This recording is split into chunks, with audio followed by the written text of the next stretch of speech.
What's up, everyone, and welcome to this week's episode of the Pit Therapy Podcast with me, Trevor, and I've got Kyle, and we're expecting Josh to pop in here at some point. But how are you, man? You should have not said anything and then acted like completely surprised when he jumped in. When he just But pops in. yeah, man, I'm doing good. Good. I'm doing good. Dude, I just got back from California. I was out there for a work trip. Yeah.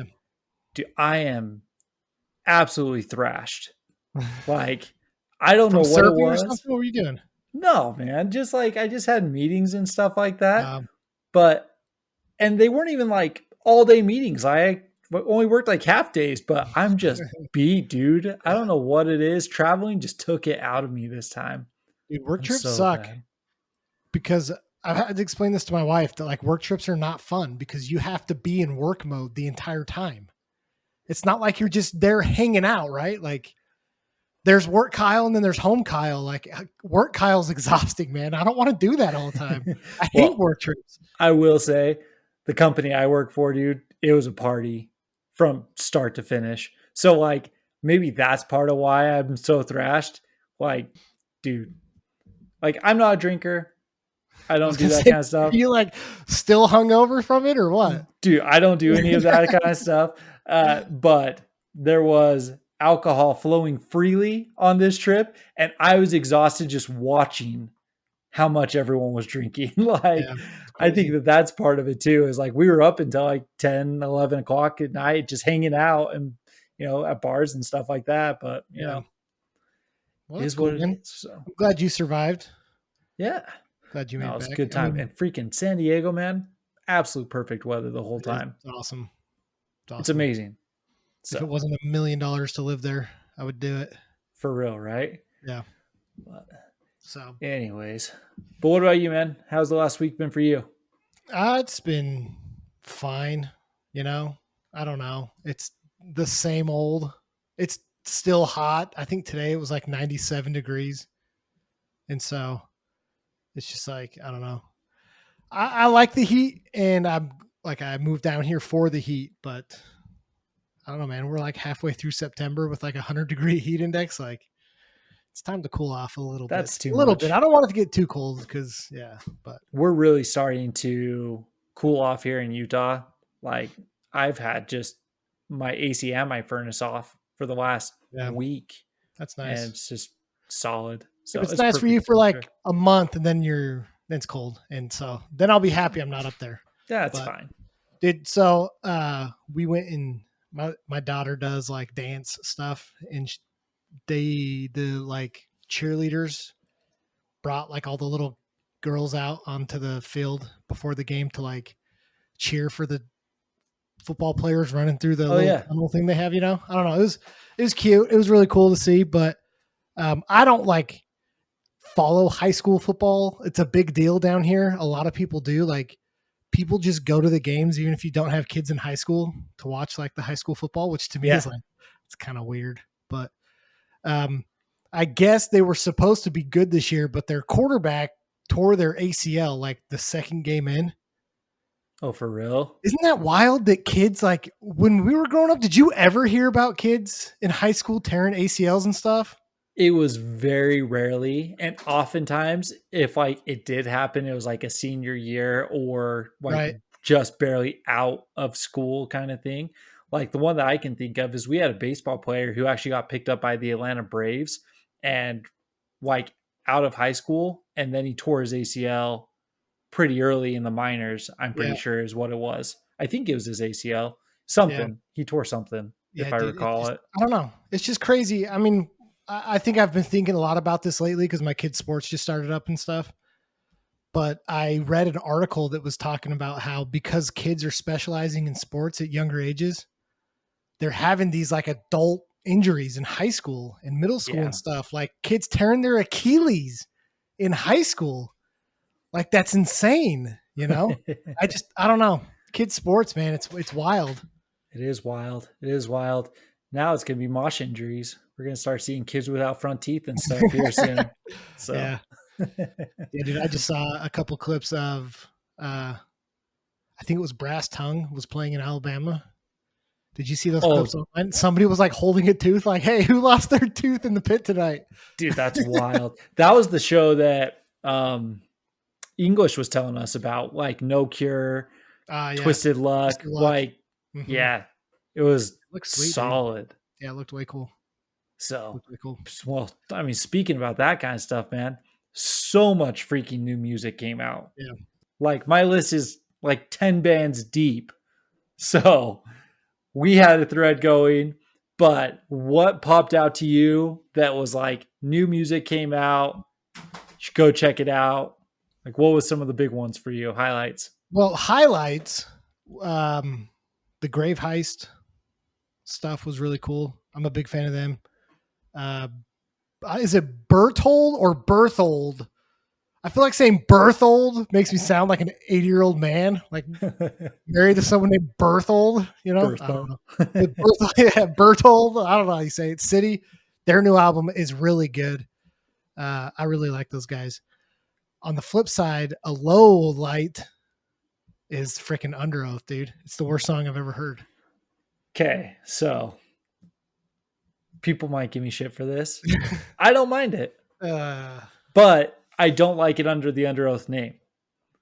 Like if it was under someone else, if it was a project like a different project that just sounded like this, I all would right. think that it's a fine song.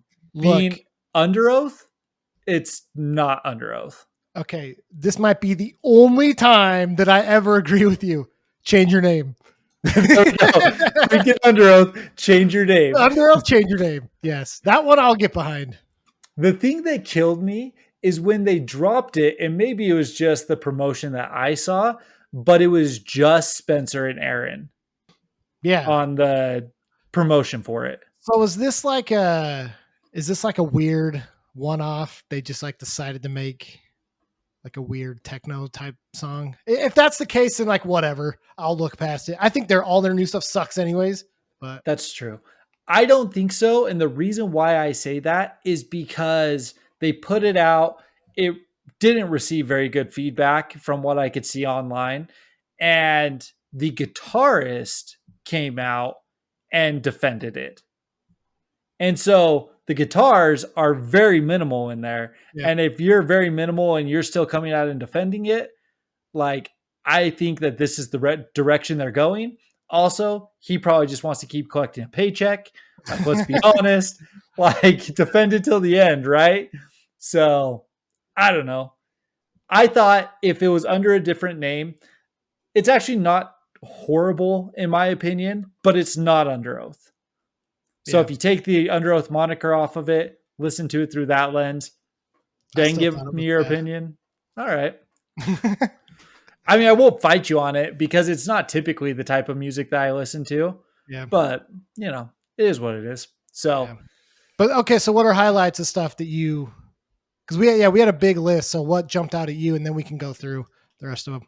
yeah, so a couple of the bands who we're friends with now, Goalkeeper, they have a new EP coming out. So their single they dropped is called Black Hole. That's definitely one to go check Hey, what out. did you like? It was an interesting song because I heard a ton of Blink and Alkaline Trio in it.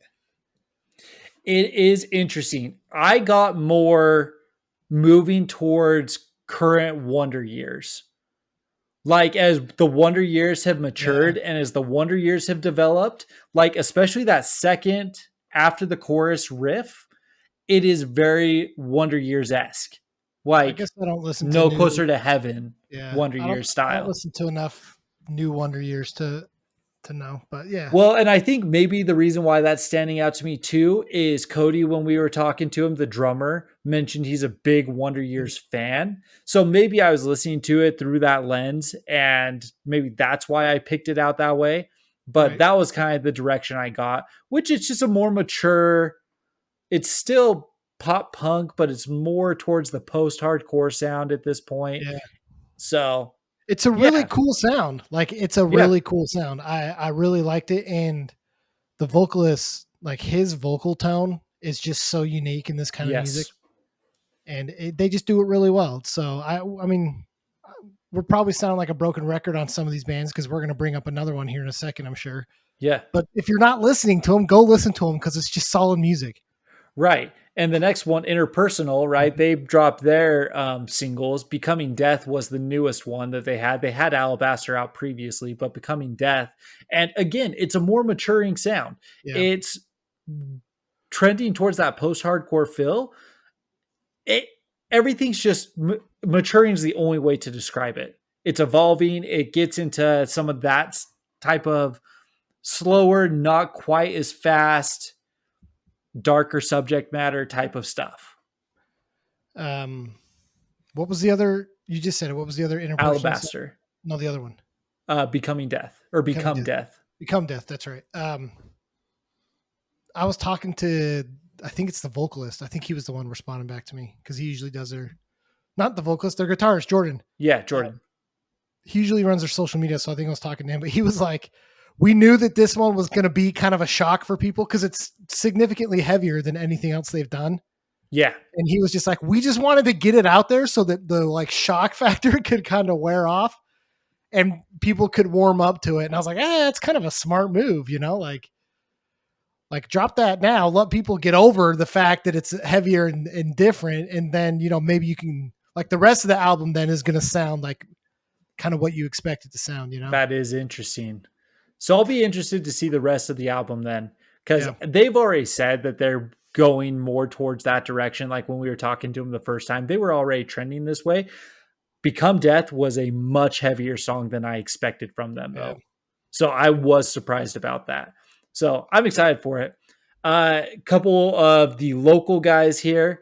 We got new Run Into the Sun. They did a 2 single drop, Victory and Light. It's great. Victory, especially. It has Nick Karchner, who he records everything. He produces everything here. He's in like 8 bands here, kind of thing. He does a guest spot on it. And then also with Nick is Graveway. They're actually up from Idaho, but they dropped their full EP. They've had a couple singles out, but they just dropped that on the 13th.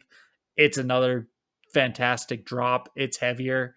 And then Good Tears, who is Dan Fletcher, who is Run Into the Sun, released a 3-song EP called Cactus.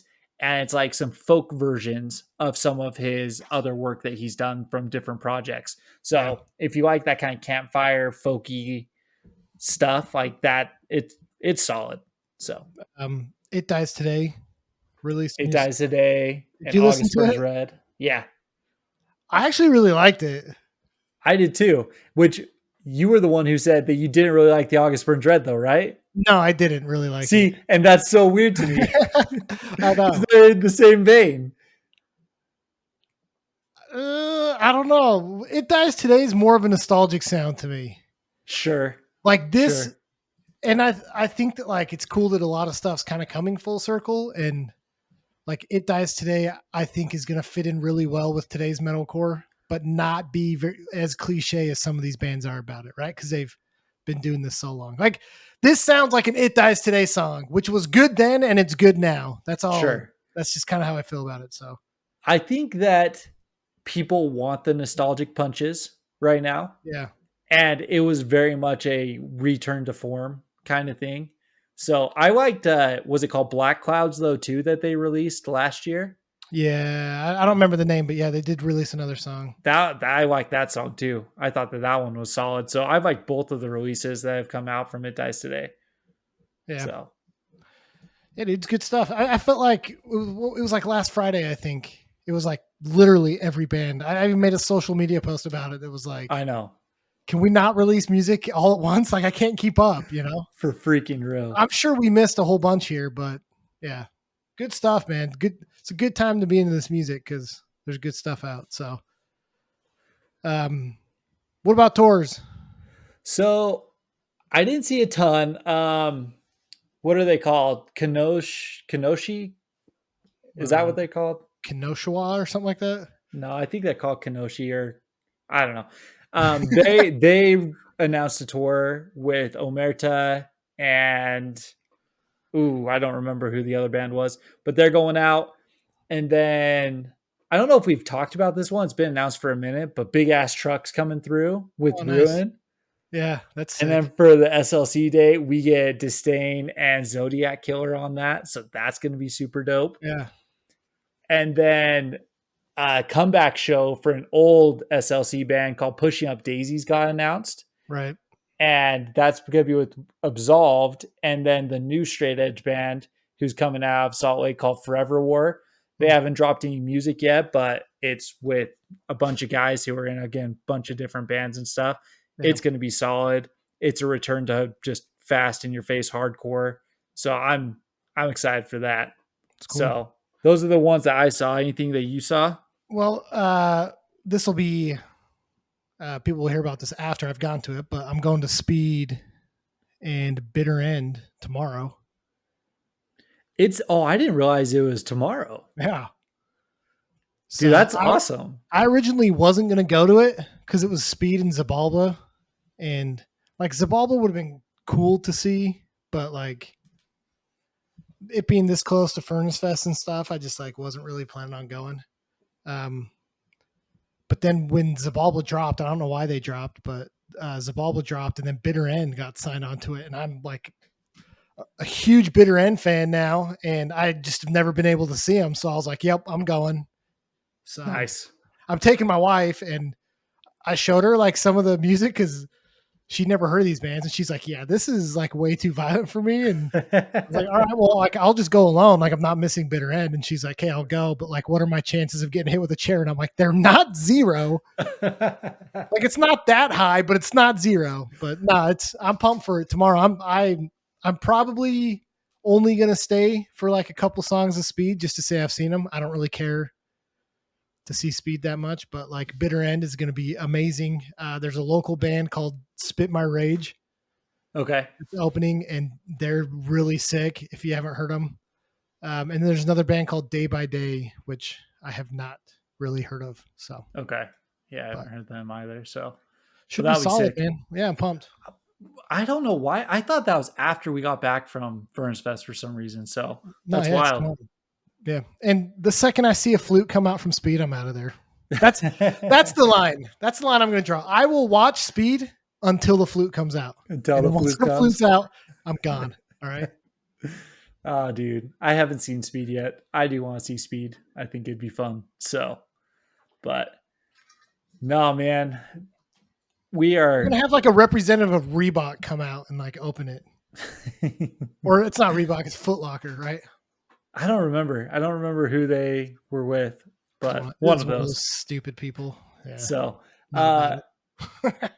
we are getting into like the full throes of concert season right now. Yeah, There's just so much stuff happening. So, I mean, I'm gonna have to pick and choose. Like me I'm too. not gonna be able to see everything. So, There's like a I don't know.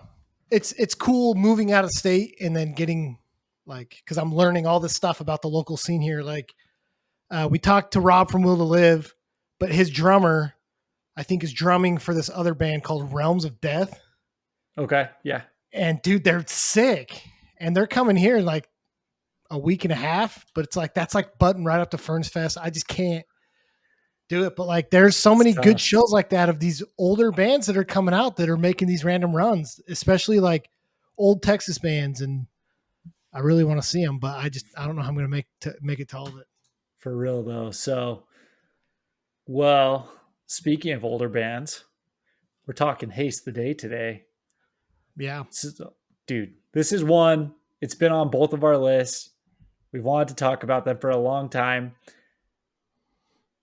What, I mean, let's just dive right in, right? What was your first Haste of the Day memory or experience, or what do you remember first from Haste of the Day? I honestly don't know. I don't remember how we got into these guys. I don't. It would have been When Everything Falls. That would have been the album that we got into first. Um, I remember seeing them in 2005 with Scary Kids, A Static Lullaby, and Bed Life for Blue Eyes. But yeah, so it's been probably around 2004, 2005 that I've been listening to them. When did Everything Falls came out in 2005? So that would have been Yeah. when I found them. I have no idea how I found them. I wonder if it was like recommended band from As I Lay Dying because I know my brother was listening to As I Lay Dying. Oh, maybe. So, So but I have no idea. I remember my first experience with these guys, and this is going to sound funny, but I used to have an old school. It was probably 25 inches, like box TV, and it had like the wood frame and everything, and it was on a swivel. Yeah. And I used to lay in my living room. I put my feet on it. I just swivel it back and forth while I watch TV. But on an antenna station, there was a Christian rock music channel. And like once a month or like every other week, they would have a metal segment. And I only saw it like maybe 2 or 3 times, but one time I was flipping through and it was the When Everything Falls music video where they're up on the rooftops. Uh-huh. And I just remember like them belting and blasting. And that was my first experience with Haste the Yeah. Day. And you got to remember 2005, this period, we're listening to, or at least I'm listening to a lot of Taking Back Sunday. I'm listening to a lot of Census Fell, emo, post hardcore type of stuff. Right. Haste the Day was, especially Jimmy, heavy with his high vocals, that kind of fry, black metal high scream and stuff like that. It was aggressive.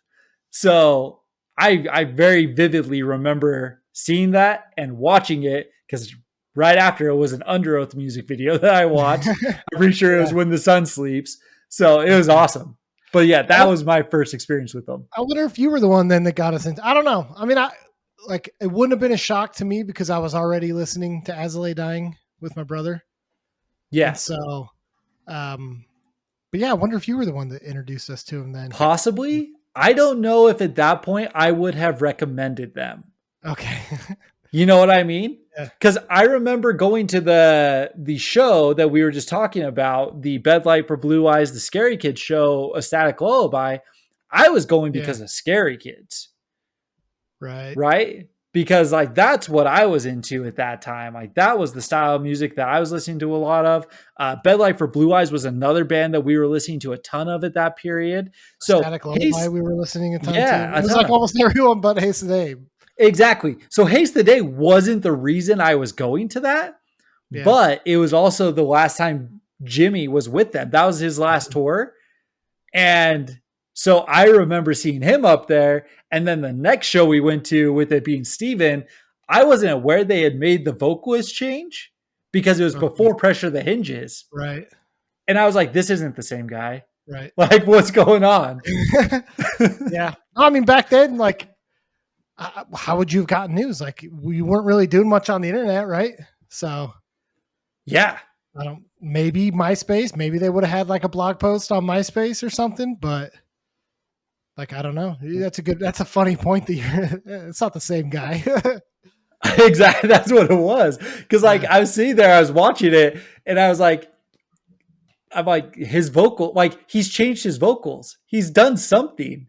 But then it was like, oh no, this is just a different person altogether. Right. Yeah. I remember that show though, dude. Because I'm pretty sure my mom drove us because we would have been like 14, 15 going to this. And we had that friend Andrew that like did a backflip in the pit and everyone started cheering. And now I look back on that and I'm like, that's so cheesy. I hate when people do flips in the pit. I remember getting dropped when we were 14. Yeah, that's true. I remember getting dropped, jumping off stage to Haste the Day.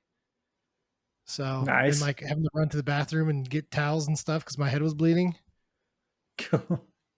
So, dude, that's so wild. But no, this is one of those bands that you and I have talked about multiple times. Haste the Day might be the band who I have seen the most throughout everything because like it was their heyday when we were really going to shows, right? So 2005, they played 130 shows, 2006, 142, 2007, 138, 2008, 110, 2009, 154. They were in Utah 2 or 3 times a year. Seriously. It was just nonstop. Yeah. And I'm pretty sure every time they came through, we went to see them. Sure. Especially after Pressure the Hinges. especially after I Pressure of the know we wouldn't Hinges. have missed any of those shows after Pressure of the Hinges. So, No. but before we get into the music, though, I just I we were talking about this a little bit before. I'm a little sad that we did this band because they sounded a lot better in my head. Like before going through and like sitting down and listening to all their discography, it was like, I don't know. I remember it being a lot better. And maybe it's just because like I've changed and my tastes have changed, but or I'm just more critical of music and catch stuff now, like more. But I don't know. Like it's still good. I still enjoyed it. But I used to hold these guys like way high for me. They're like one of the few metalcore bands I really listen to still, you know. But it just I don't know. I don't know. It's So kind of like what? one of those don't meet your heroes type thing. Like it's kind of I don't You know. got to elaborate though. So like the old stuff, the new stuff, what are Okay, you saying? so Pressure the Hinges is still, even after listening to this, is still like a top 10 album for me. It's incredible. It's so freaking good. Everything else was kind of just like I would enjoy some of it, but then I caught myself like kind of being bored of it, especially their later stuff. Okay. Right? Like That's they're valid. even like I don't know when everything falls is awesome, but like there were parts of it that I was like, this is I don't know. Like I just kind of got I was just like, I'm gonna go turn something else on. But I had Interesting. this idea in my head that like I wouldn't do that. You know what I mean? So I don't know. You just thought that you were going to just be in heaven for the last week kind of thing. Exactly. Because we've listened to other bands where I felt like I was just in absolute heaven. That like I wasn't sick of them, you know. But by the end of this, I was like, I'm gonna go listen to something else, and it Okay. kind of surprised me, you know. That's valid. That's valid. So quick backstory on these guys or quick history on these guys. They started in 2001. They're out of Indiana. Their name comes from a hymn that has the lyrics "Haste the Day." But I was actually just listening to a podcast where it was, I think, 4 or 5 of the guys who are currently in Haste the Day, right? And Brennan, who helped start the band, he's their guitarist, their backup clean vocalist. He was saying that originally they thought the band was going to be called A Painful Truth or The Painful Truth. And he was like, that's so, like, he was saying it kind of mockingly. He's like, I'm embarrassed to say that. And then one of the dudes is like, well, there's like a legit hardcore band called Pain of Pain Truth. of Truth, yeah. That's right now. Dude, He's that's like, awesome. so, Dude, but that's great. That's like great trivia stuff, dude. I love that. how weird would it have been if Haste the Day had been Painful Truth, and then we didn't have Haste the Day, we didn't have Pain of Truth currently, kind of thing, Maybe Pain of Truth would have been called like Haste Day Hate or right? something like that. I don't know. Like I don't know. I wonder. Do you He think ran fast. that's? Do you think there's any correlation? I wish we could ask the Pain of Truth guys, like if they knew that. If that's Oh really no, there's no way because he said that like he doesn't even know if it's been like published anywhere that that's the case. And this podcast was only recorded like a couple months ago, so Pain of Truth has definitely been out for a long time. But What are the odds, uh, man? Crazy. it is crazy, right? It is wild. So they started then a little bit into it. So they started as a 3 piece, and then they added a second guitarist, and they brought Jimmy in as their vocalist. So Jimmy was originally a vocalist back in 97 through 99 of like a death metal band called Upheaval. I sent that over to you, or I told you to listen to some of it. Yeah. And it like all of a sudden, Jimmy's vocals make sense to me after listening to Upheaval. And you said it's not really your thing. Dude, I could get down on some Upheaval. I thought it was great. Yeah. No, it's right up your alley. I understand It's that. like heavier death metal, almost some like black metal at times, A little bit. Yeah.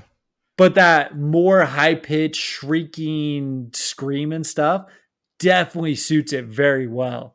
Yeah. So, what when like obviously we've already said Pressure the Hinges is like it's a go album for us. It's Yeah. incredible. But When Everything Falls might be their number one song, in my opinion. Really? Oh yeah. When It's Everything good. Falls is like a top 5 all-time metalcore song, bro. Yeah, probably. I don't know. I just have such high regard for Pressure the Hinges. The song Pressure the Hinges too. That's true. That sound just resonates, has always resonated with me. Like it's kind of funny, right? And this is an interesting point to make about this band is that it's like you're introduced to this band that has a sound that has such a unique vocalist. Like you said, When Everything Falls, potentially top 5 greatest metalcore song of all time, right?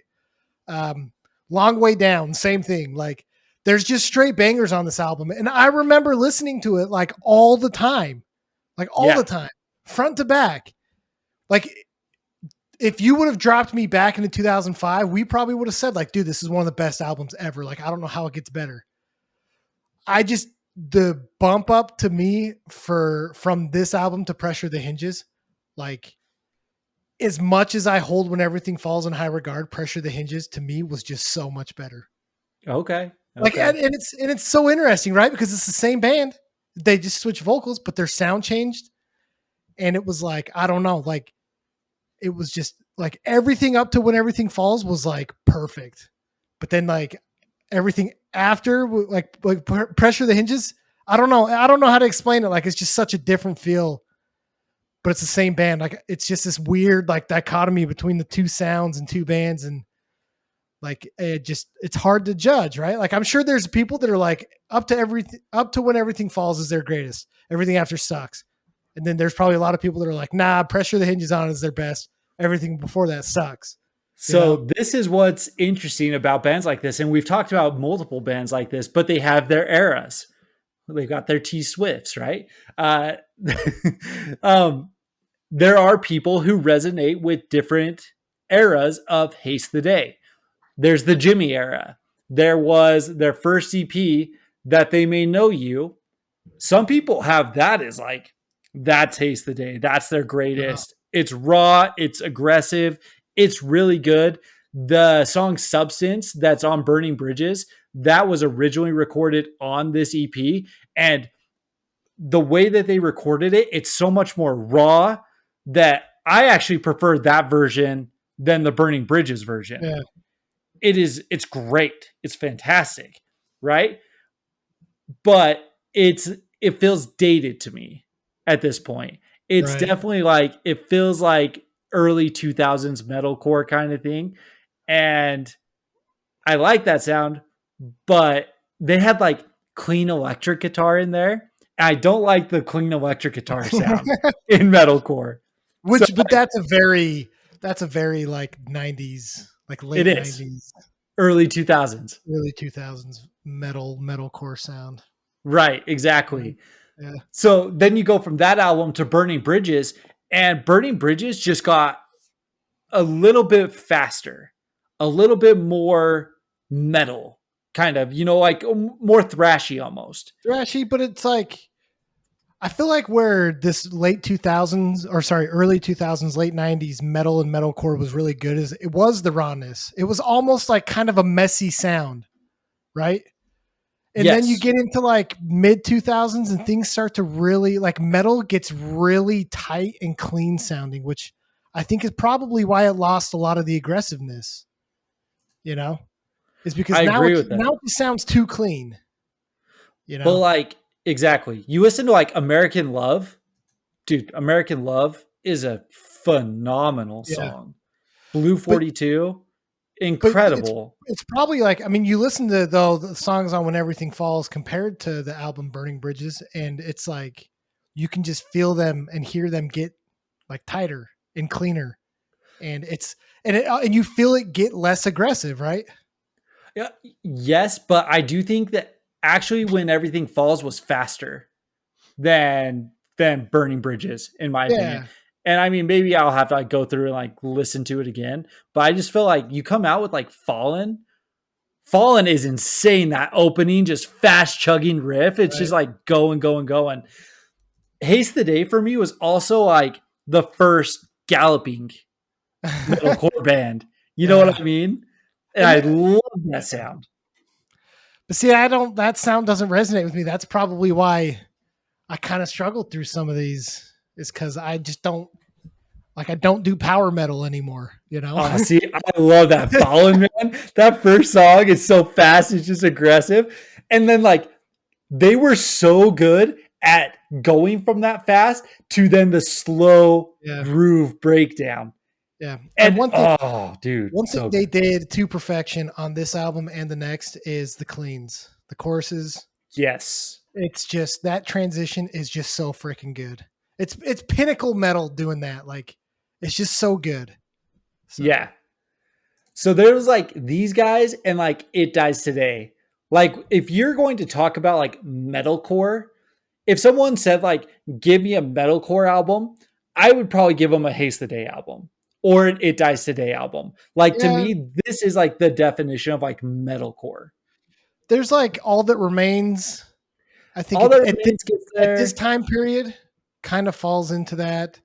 Old As I Lay Dying, but I guess they didn't really sing in their old stuff. But Old Atreyu, like I do think there's Old Kill Switch, very reminiscent of like I agree. I'm not saying that like they are the bands, right? But no, yeah, for yeah, me personally, like if someone's to ask me, I'm giving them a Haste the Day album. right. Like this is my metalcore. This is what I love, Yeah. kind of thing.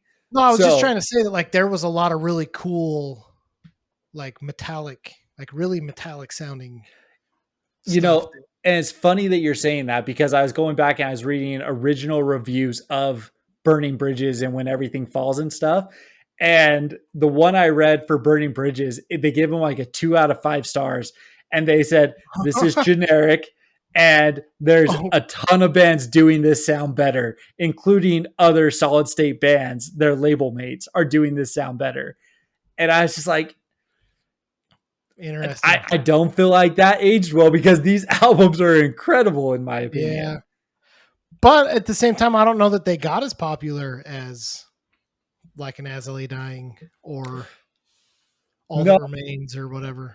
they definitely got to the point where they could have probably filled like 1,000 cap room. You know what I mean? As I Lay Dying was playing out at Saltaire. 5? No, not 2005. Probably like 2008 when I mean, this Dreamer is came the out. okay. Yeah, I'm just saying, like for the era that they were in, right? There were bands that were doing it better than like not. I don't want to say better, bigger bands doing it, right? That's true. But these are also their early albums. Yeah, Yeah. So no, that's fair. That's fair. So, but I do think that When Everything Falls really did elevate them. I do think that they sure. became a much more known band at that time. They definitely started to pack rooms. Like every time we went over to the Avalon, that room was always filled.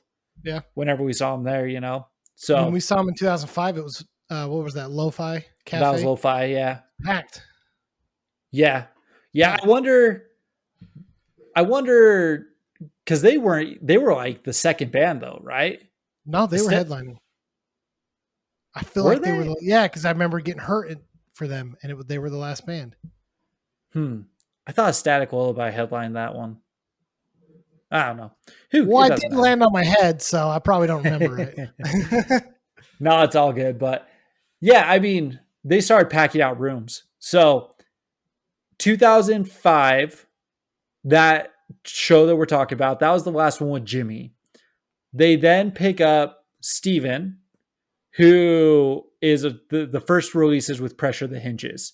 hmm And this album to me, I had Pressure the Hinges as my uh, instant messenger picture yeah, for 3 years. right. I love this album. Yeah.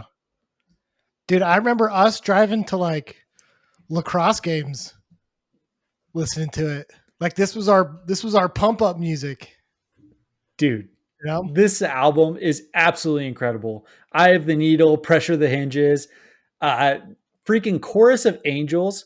Yeah. Like when I said Everything Falls might be their top, like Chorus of Angels is a very, very close second, Yeah. if not Yeah. over the top. So, when I went back and like really sat down and listened to this, like to do this episode, I started thinking like maybe the reason why I like this album so much is because it's a Misery Signals album with cleans. Oh, interesting. Like the Okay. guitar, the off timing, weird changes. It just the breakdowns reminded me of a Misery Signals album, but then the singing is like spectacular. It felt like go back and listen to like even just the intro to Pressure the Hinges. Like you could change the guitar tone a little bit, and that's a Misery Signals intro. Sure. I get what you're saying there.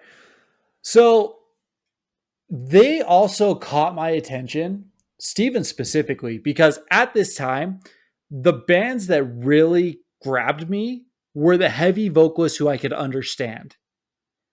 And this was an album where you could understand 90% of the stuff that he's saying.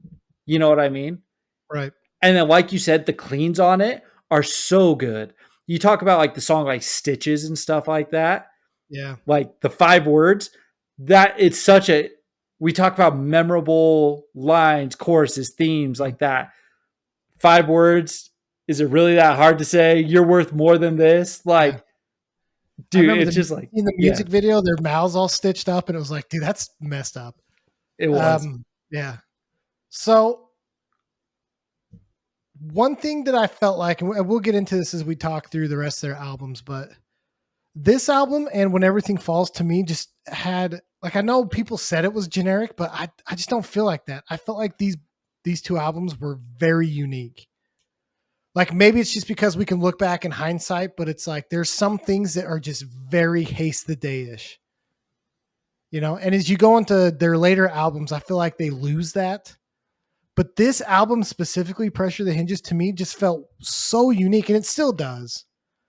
Right? Like I don't think anyone has been able to perfect the like melodic metalcore with non-cheesy clean singing. Because you have to remember in 2007, like what are people listening to? Like Escape the Fate, Sure. What are some of the other like Chiodos? I don't know, like really high pitched Circa Survive, type stuff. And it's like the contrast in their cleans was not that. Like it was this low toned. Yeah. It just I don't know. Like it felt different even at the time, and I still feel like it's aged very well because it still sounds very unique to all the rest of the generic metalcore that's coming out today. Yeah. And while I agree with you that it's more unique to today, I do think that this was the definition of generic back in the day. Like, I will fight you on that actually. But Oh, there's a so explain reason that. Why? there's a reason that things become generic, and it's because they are so good.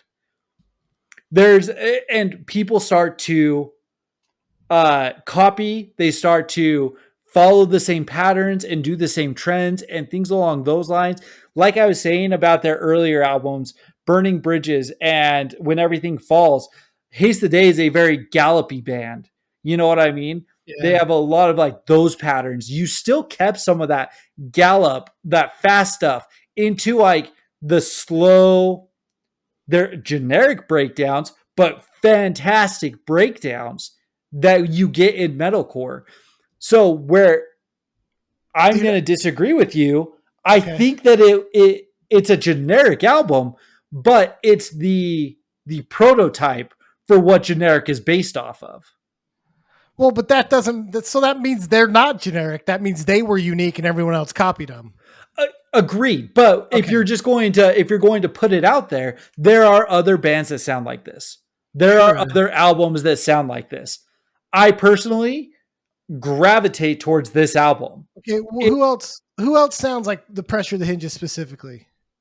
I'm gonna it put you dies on the today. spot a bit. I mean, it dies today. These two bands together are very similar. A lot of their stuff is intermingling. You could they it dies today also had the lower vocalist, clean vocalist and stuff like that too. Like you get a lot of that kind of stuff It with Dies those. Today felt more like scene to me though. You're talking about visuals though and aesthetics No, and but stuff even their like music, that. even their music Mm, felt a little more like overproduced, a little less raw. a little more hot topic-y. If you go back and listen to it, man, I've like I listened don't to a know. lot of It Dies Today recently because I've been driving my dad's car around, and the only album that was working was the Cat Live Choir. I've listened to a ton of Yeah. the Cat Live Choir recently. I don't know. I felt like this was a little more raw. I felt like Haste Today was always a little more heavy. Maybe their later albums. Maybe you could say like Attack of the Wolf King was closer to It Dies Today, but I just I mean, go throw on Cat Live Choir for just a minute and just like listen to a couple of the riffs on it, and it feels a lot like it.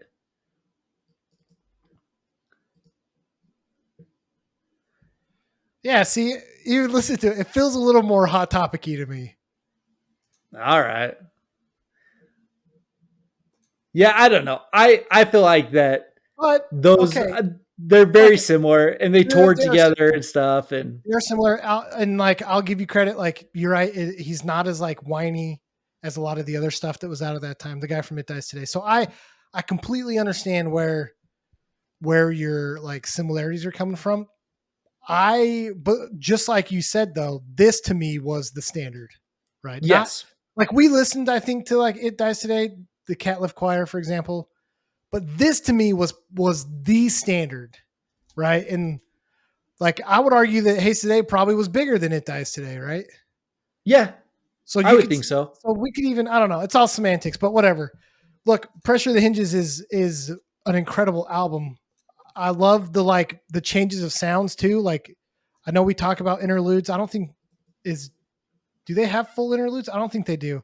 But they do break it up with like some kind of slower, more like musically focused songs and less just like a normal metal song, like Janet's Planet, for example.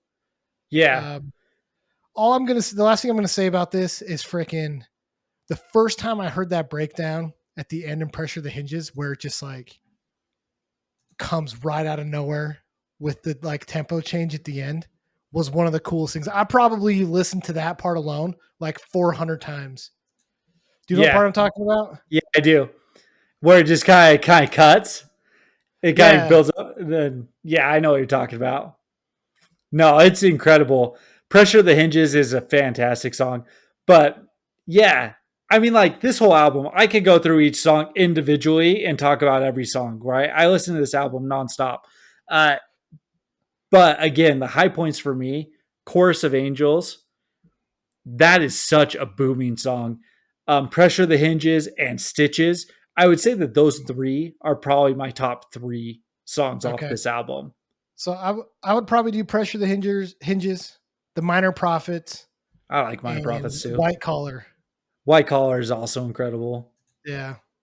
There's not a bad song on this. No, It's there's so not good. at all. So, okay. So after you get this album, Pressure the Hinges, we drop over to Dreamer.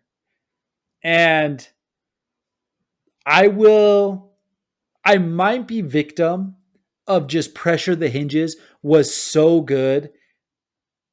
I listened to that album for hours and hours and hours on end that I don't know if anything could have lived up to it that they put out after. Yeah. And I lost interest in Dreamers. I did not think Dreamers was that good. Even going back to today and re listening to it, the way that they record his heavy vocals, it just doesn't hit Yeah. quite the same. There was something weird with the vocal production. And I don't know what it was. This was also the time, right? 2008, where I started to get into like more polarizing music. I started to get into either way heavier like deathcore and stuff like that, or like easycore, pop punk, things like that. I wasn't listening to as much this style metalcore. Yeah. I was listening to metalcore with like synths and stuff like that, not as much like guitar driven Right. metalcore. So I agree. I think that maybe we overlooked this a little bit because of how good Pressure the Hinges was.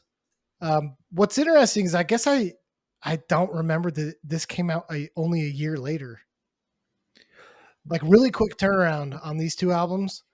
Um, I think that this is a very underrated album for them. This one and Coward. And because I think we were talking about before that a lot of people didn't like these. Yeah. And it blows my mind because if you actually listen to like the technicality in some of these songs on Dreamer, it's really good. 68 is it's one of the best intros to like any metalcore album. Sure. I And like 68. when it gets into the breakdown, like at the very beginning, where it's like really low, and he just like really low screams that, what does he say? I am my own disease, and he like holds Yeah. he holds the end of disease like really long. It was just I remember just being like taken aback, like, oh, dude, that's heavy. Yeah. And the one thing that Dreamer did do is it got back to galloping. It got very Like riffy, very it did. riffy. It got Yeah, very riffy. So I do feel like it was a good bridge. It was a good continuation, right? I feel like they got a little bit back to their roots of burning bridges when everything falls, but then they kept a lot of like the melody and stuff like that yeah, that they had developed on Pressure the Hinges. So like I do feel like it was a good next album for them, but it didn't catch me. I think that like Burning Bridges and When Everything Falls with like Jimmy's uniqueness and the rawness of it, like that's what got me on those. Pressure the Hinges, it was so fresh, it was different, it was something new yeah, for Haste the Day. This one felt muddled between the two. And I yeah, don't think it excelled in either category as well. So I yeah. think that's where it lost me. I totally agree. I totally agree. It's especially when you know what comes after this album. I think you understand it a lot better because you're Yeah. like, it's almost. And I made this comment a second ago. It's almost like they start to lose their identity a little bit. Like I know you said this, like this album, you're right. It does kind of call back to the other stuff they did, but it felt like it felt like the easy way out for them on a new album was like we're just going to rehash what we've done instead of trying to like grow. That's kind of how I felt on it. Like I think it's good, but I just like you said, there's nothing new on it. There's nothing unique. It just was a continuation. To me, this is Lost in the Sound and Separation from Under Oath, right? Like Oh, maybe they interesting. maybe they didn't really know what to do, so they kind of played back on what they did. Maybe members are starting to like their because I think the guy that There was does the some clean turnover. there's turnover. The guy that does the cleans, I don't know why he left, but like maybe he's kind of just running out of steam now, and he's just like, I don't know. Like I think it's a little underrated of an album because songs like 68 and Madman and Invoke Reform are great songs, but I just feel like they kind of lose a little bit of their identity. Yeah, yeah. I see that. And I again I'd have to go and look at the exact history and timeline and stuff like that. I don't remember if their drummer left before recording this album or just after recording this album when they picked up Giuseppe, who's currently the drummer for the Devil Wears Prada. He Right. was originally the Once Nothing drummer. And maybe that was part of it. Maybe their drummer had some stuff to do with it. Maybe, I mean, who knows, right? Like they did start to have member turnover Yeah. during this time. So Jimmy was the first one to leave.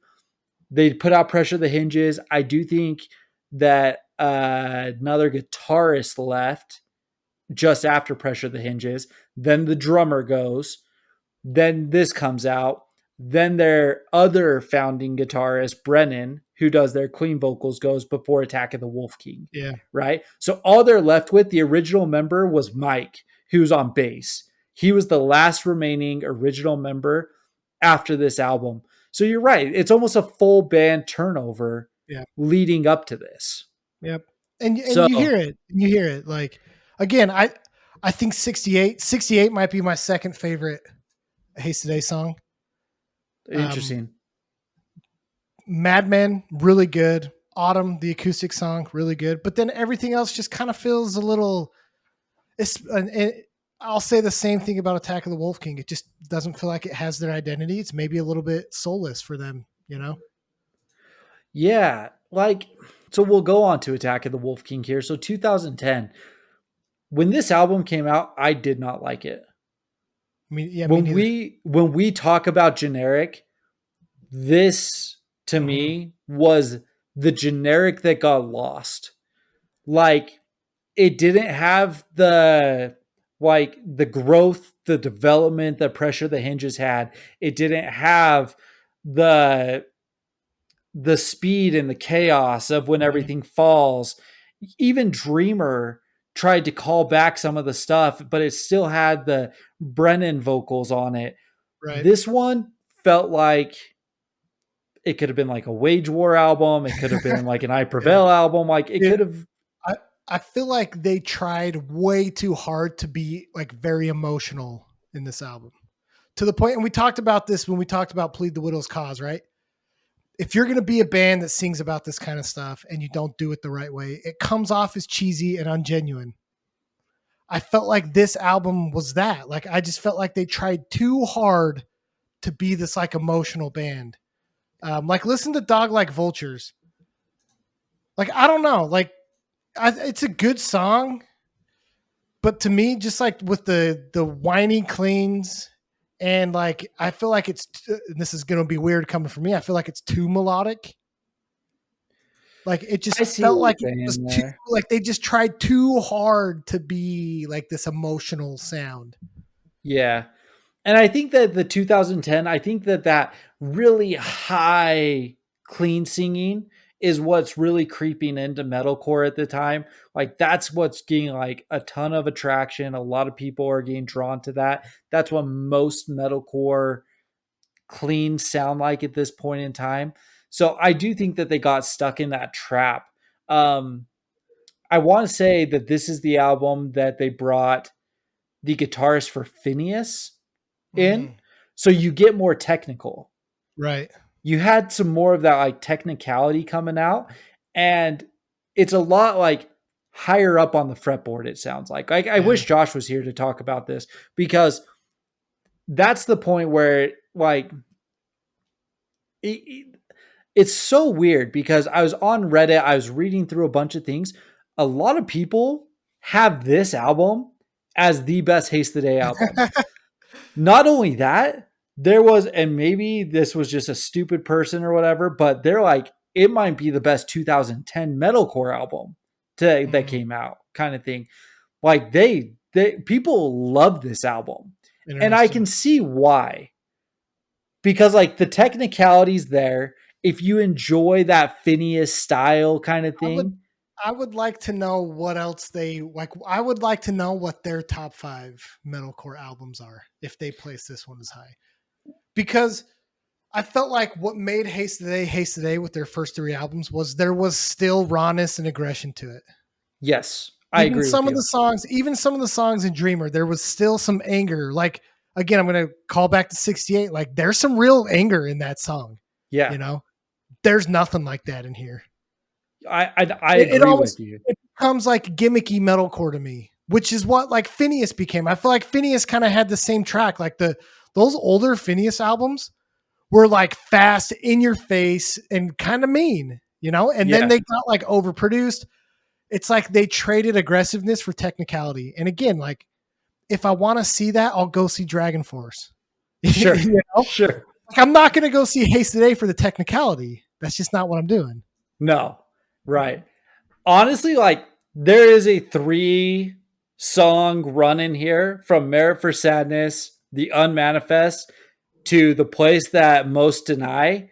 That 3 song run, it's the fastest on the album. It's aggressive right there. Like that 3 run right there was the part of the album when I was listening to it where I was like, okay, this is what I can get down on. Yeah. I like this stuff. But you don't get that throughout the whole album. You know what I mean? It's actually just a, like that dose right there. And looking through like the plays on the album, that's like the low spot for what most people are listening to. Me and you, man, it's kind of dude. It's super funny because me and you disagree on like the dumbest things, right? Like Yeah. all the time. Like who would have thought that like me and you would be the ones that agree that like we're against the grain here, right? On what people think. Right. Like usually it's not like that. Usually we're the ones with the dumb takes, but I feel like everyone else at Haste today has terrible takes. Dude, what are they doing? Oh, that's So funny. funny enough, my favorite song on this album, and we were talking about this before, is White as Snow. Yeah, that song's not good. Dude, okay, here we go. Spoke too soon. No, dude, it's good. And it's good because it's unique. I feel like this song actually stretched them a little bit because it's different. It was a nice change of pace to this album. I don't know. I'm a big fan of it. I really like the kind of like doom metal-y, and I don't like doom metal, but I kind of like the doom metal breakdown. Or atmospheric. Yeah. It's like Yeah, the ambient, it kind of echoes and yeah, the breakdown in it is like so sick. I know what you're saying, but there are so many more bands who have songs like this that do this better. Ooh. Name all of them right now. I mean, there's Under Oath songs that are like this that do it better. Like if you want Under Oath breaks down like that, if you want the breakdown portion of it, go listen to Thrice. But that's go listen to the Fire album from Thrice and listen to Burn the Fleet. Listen to that's like an ambient, and you get kind of a heavy feel. Like the Fire. Okay, I'll give you Thrice's Fire. I'll give you that. I'm not going to give you anything else, but I'll give you that. No, there are a bunch of bands who do this, right? So, anyways, like, I don't know. Overall, this is probably their weakest album, in my opinion. Like, it's this or Dreamer for me. I'm probably saying Attack of the Wolf King's the worst, but I'm just like, I don't know what it is about Dreamer. I'm just not that big of a fan. And to be honest, I think if you had asked me 2 years ago, like pretty much the Jimmy albums would have been on the bottom for me. Okay. Just because of his vocals and stuff like that. Where I stand today, I actually really like unique vocals and different vocals. I'm a huge fan of Jimmy right now. I love that sound.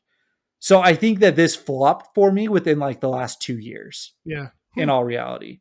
So cool. And so after this album, they go on hiatus, right? They do a farewell tour. They're on their way out kind of thing and go away for 4 years before coming back with Coward, which they bring everyone back for. So I think there was 9 or 10 people who had been in the band in some capacity at some point. And I'm not talking about just like touring members. I'm talking about people who actually put stuff on the albums, because I think that was the caveat to it. Because like A Plea for Purging, one of their guitarists played with these guys for a while, but he was only a touring member. I don't think he contributed to Coward. Yeah. When this album came out, I was not a fan whatsoever. I didn't care for it. I thought it was just whatever, but I was Pressure the Hinges or When Everything Falls. Going back through, this album I really like this album. And maybe it's only because there's a few specific songs that I think are fantastic, but overall, I really, really enjoy this album. So this album is probably the album I've listened to the most outside of Pressure the Hinges. I actually listened to the crap out of this album when it first came out. Yeah. So I really like it. What's funny is the Jimmy songs they're really good and I like them, but they're my least favorite on the album. See, and we were talking about this. I think the Steven songs, I think they're just so good. They're just so good. Freaking World, Coward, and Lost. That 3-song run. Did I say that right? Okay, sorry. Yeah. That sounded weird in my head. You got it. Okay. Though. Okay. Well, cool. Grammar, words. It's fun. Those 3 songs, dude, they're like some of the best songs they've written. They're so good. They're so good. And yeah, I'm a sucker for melodic stuff, and they really lean into it on those 3 songs. Right. And I'm a little bit different, right? I love the Jimmy on here. Freaking Take and Fail. Like, those songs are just fantastic to me. Specifically Take, right after they get to that intro, and then it just takes off. Holy cow. It goes wild. It runs wild. From what I understand, Jimmy's not back at Furnace Fest this year. It's Oh, just okay. Steven. So it's three guitarists, bass, drums, Steven is what it is. Maybe Jimmy shows up, maybe he does something, but from what I gather, it's he's not performing with them anymore. Interesting. Which Okay. I'm a little bit bummed because I would have loved to see some Coward songs with Jimmy. Well, and this is we talked about this with some other bands like When Everything Falls does not sound the same without him.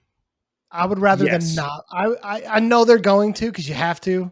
I would rather them not play it though for the pureness of that song. Don't do it without Jimmy. You know, that's fair. That's completely fair. but they're There's going to. something It's whatever. they are. Who knows? Maybe he pops out. Maybe he shows up. That'd be sick, Even if it's just for the one song. Like I'm fine with that. dude. Honestly, they should just play Pressure the Hinges front to back and then a couple songs off Dreamer and then call it.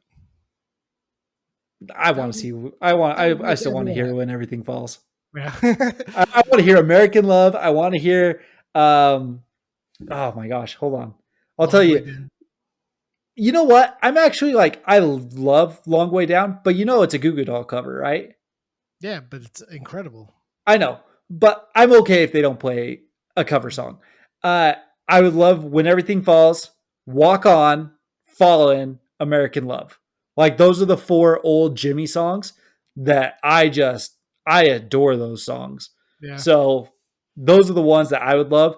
Long Way Down, I love Long Way Down. I'd be happy to hear it, but not at the expense of one of the other That would ones just being cut. be that would just be a really fun song for them to play live at Furnace Fest. That's true. That's Because you true. A could get lot of the everyone up old there singing and hits. stuff with Yeah, they're singing, everyone moving for it. I think it'd be a lot of fun. that's true.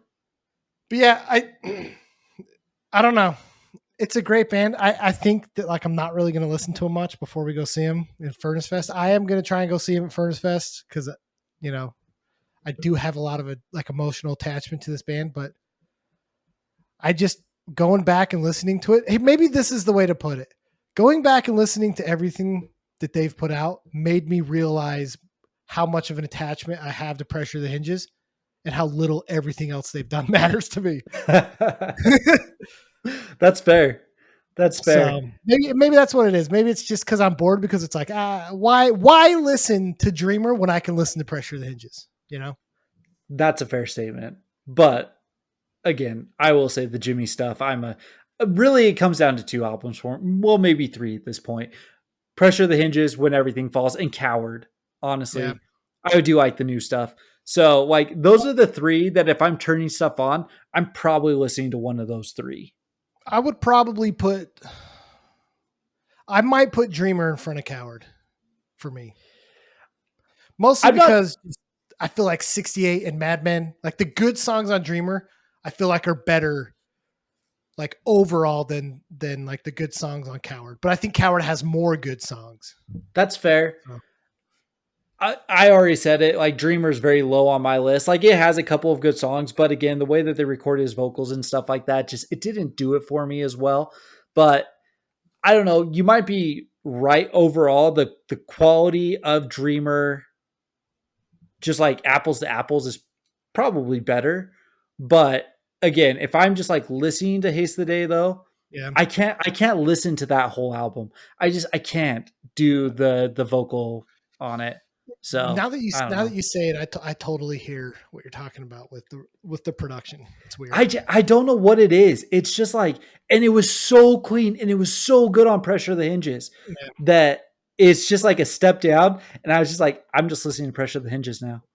Like I'm not turning this on. So, Yeah. So but you know anyways, what was funny today? So I have very, very specific memories of listening to Pressure the Hinges while playing World of Warcraft. yeah, And they just dropped like a new expansion on World of Warcraft and people were doing one of the new raids. And so I jumped on like Twitch and was watching people trying to, cause they do like worlds first. They all compete to see right. who can beat the raid first. So I was watching it, but I was listening to Pressure the Hinges too while I was watching World of Warcraft. Dude, I had to like pinch myself. I was like, this is weird. Like this is like real weird. It was like a step beyond deja vu, dude. It was like Inception, spin the top, make sure that like this is reality because it felt like it was such a weird blast from the past. Listen Oh, to that. nice. So Dude, that's great. So, yeah, well, I'm super stoked to see these guys. We said it before. This is one of the bands that like they'll forever be on a pedestal for me. You know what I mean? Tons of memories. We saw them so much yeah, and so many. The Scary Kids Haste the Day tour was like an annual tradition for us, plus seeing them all their other times. So, no, I love these guys. I'm super pumped to catch them at Furnace Fest. I wanted to get this one done before Furnace Fest because dude, I'm just a massive fan. So, yeah, but for sure. cool. Well, I think that we're trying to catch another interview before we head out, and then we want to do a Furnace Fest episode. So we'll just see how timing works out I because there's mean, only 2 weeks before we we go. we like titled the one first this episode is like episode one, so I know. we have to do an episode two. Well, That's true. actually, maybe we don't. Maybe we just leave it and see if anyone catches. I mean, nobody listens to us anyway, so Or episode 2 is the Furnace Fest recap. all right. We'll see. Yeah, we'll just do on that one. I'm going to do like Furnace Fest conclusion. So it's just like episode one conclusion. That's right. So dope. Okay. Well, we'll catch you all next week. All right, man. See ya. Peace.